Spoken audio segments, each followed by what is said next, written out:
you dancing.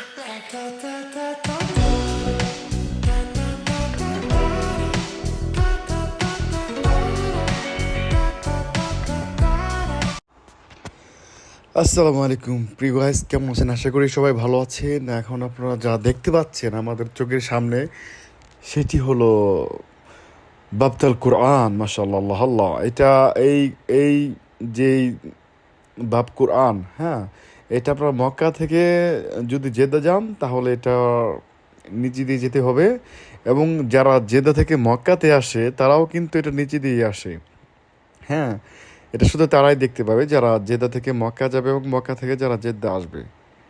তো এখন আমরা এটার নিজে দিয়ে ইনশাল্লাহ অতিক্রম করব। আমরা এখন যাচ্ছি জেদ্দাতে ঘোরার জন্য। আমার সাথে আছে আমার কিছু ফ্রেন্ড। আমরা আসছিলাম আলহামদুলিল্লাহ ওমরা করার জন্য, ওমরা হওয়ার কাজ শেষ। তো আমরা এখন যাব জেদ্দাতে, জেদ্দা যাব ইনশাল্লাহ। হ্যাঁ, জেদ্দা সাগর পাড়ে যাব। ওইখানে এক ছোট ভাই আছে তয়ব। প্রথমে আমরা তয়বের সাথে দেখা করব। তয়ব কিন্তু আমাদের সাথে অলরেডি চলে আসছে, আমাদের গাড়িতে আছে। তো আমরা এখন দেখতে পাচ্ছি এই মহাসমুদ্রের মাঝখানে, হ্যাঁ, মাশাল্লাহ কি সুন্দর দৃশ্য দেখতে পাচ্ছেন। মহাসমুদ্রের মাঝখানে কিন্তু, হ্যাঁ, ওয়াটার পাম্প দ্বারা কত স্পিডে, হ্যাঁ, সমুদ্র থেকে পানি আকাশের দিকে ধাবিত হচ্ছে। খুবই সুন্দর দৃশ্য আসলে। এটা যারা বাস্তবে দেখছে শুধু তারাই অনুভব করতে পারবে আসলে কতটা সুন্দর দৃশ্য। তো এখানে আমরা আছি জেদ্দা কর্নিশে আছি। আমরা যাব একেবারে লাস্টে, হ্যাঁ, যেখানে আপনার ওই যে বড় করে জেদ্দা লেখা আছে, ওই ওই ওই সাইডটাতে আমরা এখন যাব। বড় করে যে জেদ্দা লেখা আছে, জেদ্দা। তো আমরা এখন ওই দিকেই যাচ্ছি, অগ্রসর হচ্ছি। কিছুক্ষণের মধ্যে আমরা ওইখানে চলে যাব।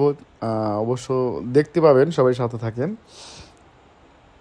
প্রিয় গাইস, আমরা কিন্তু অলরেডি চলে আসছি। হ্যাঁ, এই এখন আমরা যেখান দিয়ে অতিক্রম করতেছি এটা কিন্তু আসলে খুবই মনোমুগ্ধকর একটি জায়গা। রাস্তার দুপাশে নারকেল গাছ, এবং এখানে ঐতিহ্যবাহী বাংলাদেশি রিক্সাও আছে। হ্যাঁ, আপনি প্যাডেল দিয়ে চালাতে পারবেন। আর এখানে আপনারা দেখতে পাচ্ছেন, আসলে আমি আর জানা নাই সঠিক এই কর্নিশের নাম কি, কিন্তু আসলে এতটা খুব সুন্দর, এত সুন্দর দৃশ্য আমি আগে কখনো দেখি নাই। খুবই সুন্দর দৃশ্য। তো আমরা ইনশাল্লাহ কিছুক্ষণের মধ্যেই আমরা কর্নিশে চলে যাব। দেখতে পাচ্ছেন দুপাশে কিন্তু নারিকেল গাছ। মাশাল্লাহ, হয়তো আপনারা অনেকে শুনছেন যে নারিকেল গাছ আছে। তো এই সেই নারিকেল গাছ, হ্যাঁ, বাস্তব আসলে যেটাতে নারিকেল গাছ আছে। রাস্তার দুপাশে শুধু নারিকেল গাছ। নারকেল হয়, ছোট ছোট হয়, বেশি একটা বড় হয় না, ছোট ছোট হয়। তবে আমরা আজকে যেদিন এখানে গেছিলাম, তো ওই দিনের আসলে আবহাওয়া খুবই ভালো ছিল না। আবহাওয়ার মধ্যে ছিল রতবা। রতবা মানে সমুদ্রের লবণাক্ত পানি জলীয় বাষ্প হয়ে এটা বাতাসের সাথে মিশে যায়। আসলে এসি ছাড়া থাকা যায় না। হ্যাঁ, লাজিমে আপনার এসির ভেতরে থাকতে হবে, গাড়ির ভেতরে থাকতে হবে। গাড়ির ভেতরে না থাকলে বাইরে নামলে শুধু ঘামায় ঘামায়। তারপরও মাশাআল্লাহ এখানে সারা রাত ছিলাম, পুরো রাত মজা করছি, আড্ডা দিচ্ছি। তো যারা জেদ্দা যান অবশ্যই এই কর্নিশটি ঘুরে দেখে আসবেন, খুবই সুন্দর জায়গা।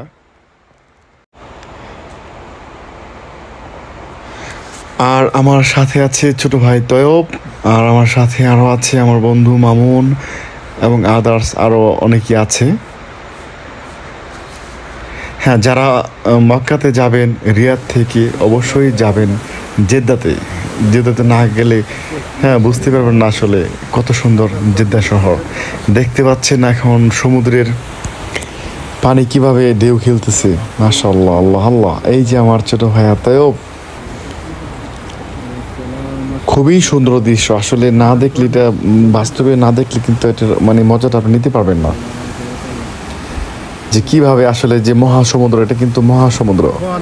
হ্যাঁ, আরব সাগর বা নীল নদের সাথে এটা অ্যাটাচড আছে এই মহাসমুদ্রের পানি। এখন কিন্তু রাত্রবেলা অনেকটাই বাজে, প্রায় 2টা বাজে, দুইটার দিকে রাত, অনেক রাত। দেখতে পাচ্ছেন এই সমুদ্রের পানি কিভাবে ঢেউ খেলতেছে। খুবই সুন্দর দৃশ্য আসলে। এটা বাস্তব চোখে না দেখলে এটার অনুভূতি আসলে ফিলটা করতে পারবেন না। তো আমরা চলে আসছি, এখন যাচ্ছি আমরা অন্য একটি জায়গাতে। দেখতে পাচ্ছেন একটি খুবই সুন্দর একটি টাওয়ার, গোল্ডেন টাওয়ার, এটাকে বলে জেদ্দার গোল্ডেন টাওয়ার। খুবই সুন্দর একটি টাওয়ার, জেদ্দার গোল্ডেন টাওয়ার। আর এখানে বড় বড় অনেক টাওয়ার আছে।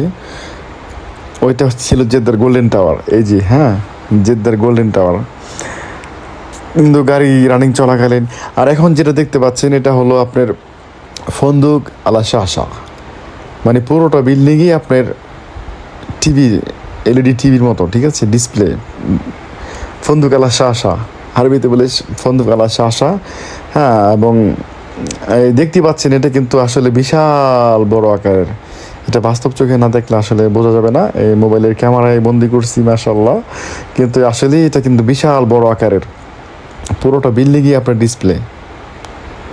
এই আমেরিকাতে যেমন আছে না আপনার এই কি বলে, আমেরিকাতেও কিন্তু এরকম একটা জায়গা আছে, হ্যাঁ, চারোদিকে শুধু ডিসপ্লে ডিসপ্লে। তো আমরা এখন জেদ্দা থেকে বিদায় নিব, বিদায় নেওয়ার সময় হ্যাঁ, জেদ্দা শহর মাশাআল্লাহ ঘুরে দেখলাম, আসলেই খুবই সুন্দর একটি শহর ছিল জেদ্দা শহর। তবে ওই দিনকার আবহাওয়া তেমন একটা ভালো ছিল না, আবহাওয়ার মধ্যে ছিল রতবা, জলীয় বাষ্প।